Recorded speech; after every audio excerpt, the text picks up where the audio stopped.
Matthew 25. The kingdom of heaven is like what happened one night when 10 girls took their oil lamps and went to a wedding to meet the groom. 5 of the girls were foolish and 5 were wise. The foolish ones took their lamps, but no extra oil. The ones who were wise took along extra oil for their lamps. The groom was late arriving, and the girls became drowsy and fell asleep. Then in the middle of the night, someone shouted, "Here's the groom! Come to meet him!" When the girls got up and started getting their lamps ready, the foolish ones said to the others, "Let us have some of your oil. Our lamps are going out." The girls who were wise answered, "There's not enough oil for all of us. Go and buy some for yourselves." While the foolish girls were on their way to get some oil, the groom arrived. The girls who were ready went into the wedding, and the doors were closed. Later, the other girls returned and shouted, "Sir, sir, open the door for us." But the groom replied, "I don't even know you." So, my disciples, always be ready. You don't know the day or the time when all this will happen. The kingdom is also like what happened when a man went away and put his 3 servants in charge of all he owned. The man knew what each servant could do, so he handed 5,000 coins to the first servant, 2,000 to the second, and 1,000 to the third. Then he left the country. As soon as the man had gone, the servant with the 5,000 coins used them to earn 5,000 more. The servant who had 2,000 coins did the same with his money and earned 2,000 more. But the servant with 1,000 coins dug a hole and hid his master's money in the ground. Sometime later, the master of those servants returned. He called them in and asked what they had done with his money. The servant who had been given 5,000 coins brought them in with the 5,000 that he had earned. He said, "Sir, you gave me 5,000 coins, and I have earned 5,000 more." "Wonderful," his master replied. "You are a good and faithful servant. I left you in charge of only a little, but now I will put you in charge of much more. Come and share in my happiness." Next, the servant who had been given 2,000 coins came in and said, "Sir, you gave me 2,000 coins, and I have earned 2,000 more." "Wonderful," his master replied. "You are a good and faithful servant.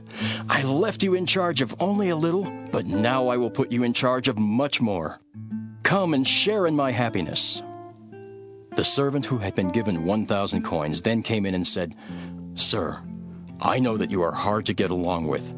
You harvest what you don't plant and gather crops where you have not scattered seed. I was frightened and went out and hid your money in the ground. Here is every single coin."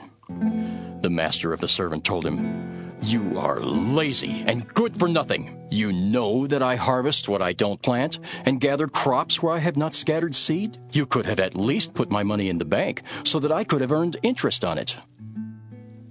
Then the master said, "Now your money will be taken away and given to the servant with 10,000 coins. Everyone who has something will be given more, and they will have more than enough. But everything will be taken from those who don't have anything.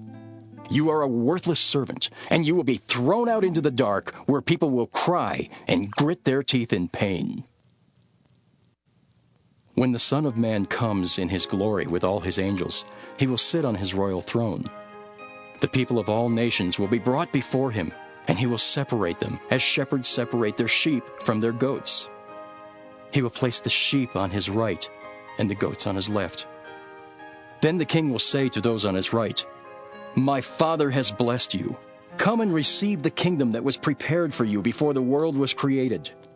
When I was hungry, you gave me something to eat, and when I was thirsty, you gave me something to drink.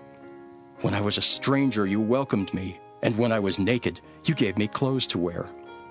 When I was sick, you took care of me, and when I was in jail, you visited me.' Then the ones who please the Lord will ask, 'When did we give you something to eat or drink? When did we welcome you as a stranger, or give you clothes to wear, or visit you while you were sick or in jail?' The king will answer, 'Whenever you did it for any of my people, no matter how unimportant they seemed, you did it for me.' Then the king will say to those on his left, 'Get away from me. You are under God's curse.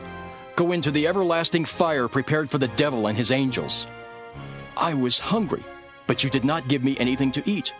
And I was thirsty, but you did not give me anything to drink. I was a stranger, but you did not welcome me. And I was naked, but you did not give me any clothes to wear. I was sick and in jail, but you did not take care of me. Then the people will ask, Lord, when did we fail to help you when you were hungry or thirsty, or a stranger or naked, or sick or in jail? The king will say to them, whenever you failed to help any of my people, no matter how unimportant they seemed, you failed to do it for me. Then Jesus said, Those people will be punished forever, but the ones who pleased God will have eternal life.